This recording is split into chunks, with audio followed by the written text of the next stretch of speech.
Do you think he killed himself? Yeah, so I don't buy the official narrative about how he killed himself.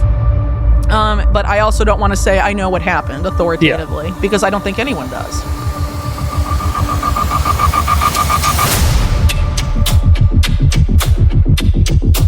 Yeah. It's like they're not very good. No, but I think they were just hoping that, it would be enough to keep people quiet and memory hole it and make people It's done the move opposite. on. Huh? It's done the opposite. Yeah. Yeah, but I mean, a lot of poor calculations, I think, were made, Do you think this is just going to fade away now? I mean, I hope not, obviously, because I think it's a huge miscarriage of justice.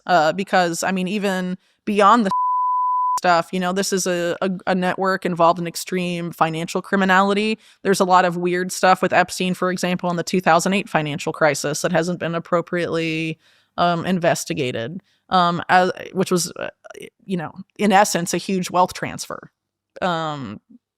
From the bottom 99 to the top 1%. And of course, Epstein was a major banker for the top 1%. Nobody went to jail. No, but he basically was the pin that popped Bear Stearns, and then Bear Stearns is absorbed by Epstein's new bank, JP Morgan. And do you know who picked Jamie Dimon to lead JP Morgan? Well, a little farther back than that. JP Morgan, it was Bank One merged with JP Morgan, and then he became the new CEO. Dimon did, but how did Dimon become head of Bank One? Well, it was the Crowns and Leslie Wexner's right-hand man, besides Epstein, Jack Kessler. Or I guess you could say left-hand man. He has two hands. One's Epstein, one is the Kessler guy. Because Bank One was like a Ohio-based bank. The guy that built it up was one of the mentors to Wexner. A very close network there. So... and also had weird Iran-Contra banking links. So, and Dimon was Sandy Weil's protege, who, was involved with the Glass-Steagall stuff for Citigroup and all of that. Yeah, so. It is still weird that Trump came in and said, we're going to release all the files. We're going to release everything. Well, I think they wanted to make people think that this was going to be a new era of transparency.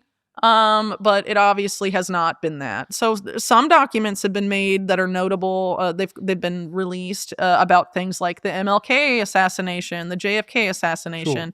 But those were a long time ago. All the criminals that orchestrated those conspiracies are dead. Yeah. Or at least almost dead. I mean, Ruth Payne is still alive as it relates to JFK stuff. They could bring her before Congress, I guess, but we'll never talk to her. But that's besides the point. So in the case with Epstein, it's too recent. Yeah, many people are alive. Some of them are in power. Well, that's what I'm getting at. Because I'm look, if Trump's going to come out and say, look, I'm going to release the files, I'm assuming he knows himself he's fairly clean in his relationship with Epstein, fairly. But when he gets fully exposed to the files, who within his network is exposed. Sure. Well, that's the whole thesis of this recent investigative series I've been doing called First Friends, which is about people who are close to Trump that likely have something to lose if some of this stuff were to be fleshed out more. Such as? Well, one of them is Flavio Briatore, who I brought up earlier, who is, again, we already discussed, very close to Berlusconi. And he basically, Michelle Sindona, who I mentioned, the guy who died from the cyanide-laced coffee, his successor at a lot of his shady companies, Briatore became a mentor, or not a mentor, the apprentice, the underling of that guy, whose name was Attilo Dudo, I believe, and he died in a car bomb that was never solved. And then Briatore left town, got tied to... I think he went to Milan and got tied up with all sorts of sort of underworld characters, and there were wiretaps of him talking to crime guys, and he eventually had to become a fugitive from Italy and establish himself in the USVI. He became the representative for the Benettons of United Colors of Benetton fame, and later became best known as a Formula One guy because he was coaching the Benetton team.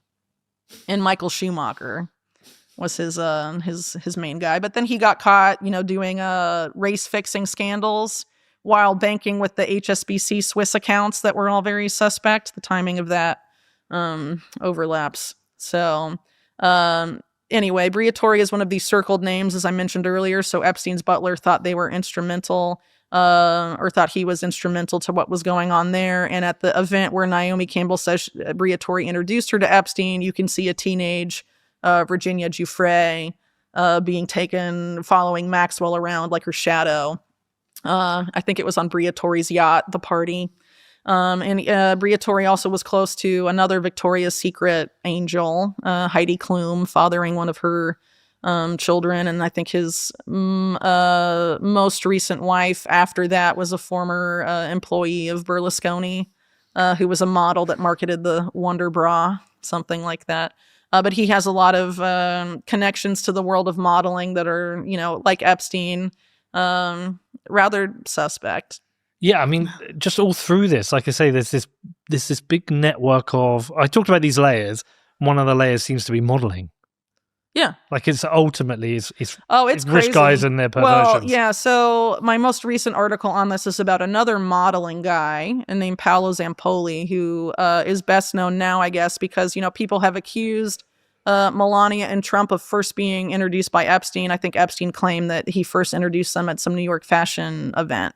And the first couple say, no, it was at the Kit Kat Club. It was Paolo Zampoli that introduced us. Okay. But Paolo Zampoli is a protege of this guy named John Casablancas. I don't know if you're familiar with him. Nope. He is, the face of elite model management. But that was a merger between his agency and the agency of this guy named Gerard Marie, who then became head of Elite's European branch.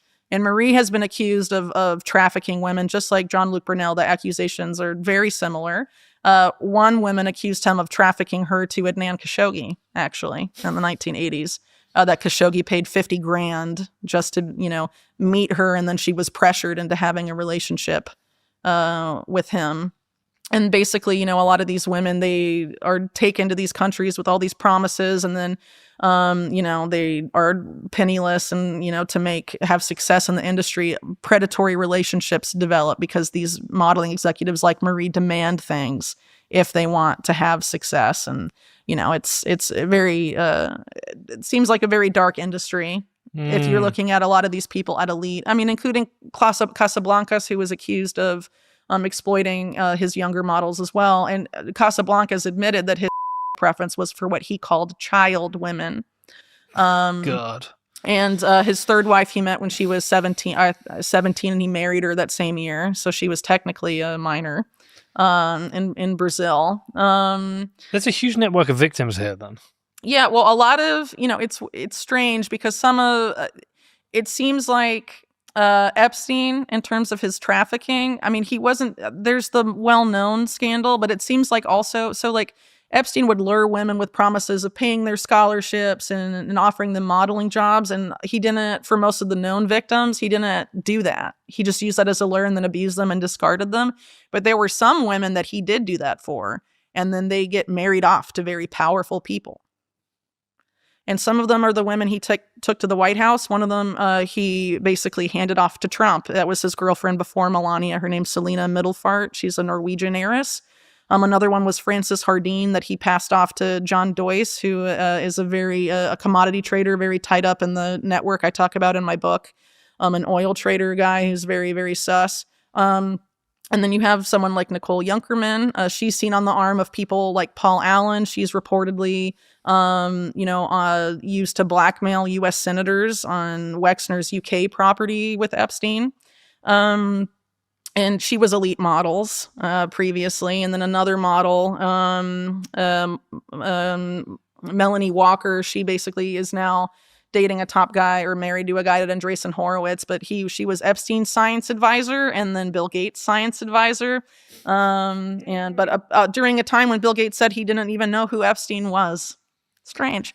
But it seems like, Elite Models, there's something weird that was going on there. And that's not to say that every woman that modeled for them had this experience, but there are some that stand out, and it seems to have happened often enough. Well, it's like rich, powerful guys want hot women. Yeah, and I should also say that Gerard Marie was involved with the MC2 agency that was Brunel and Epstein and a focus of the sex trafficking case, but he's never been charged.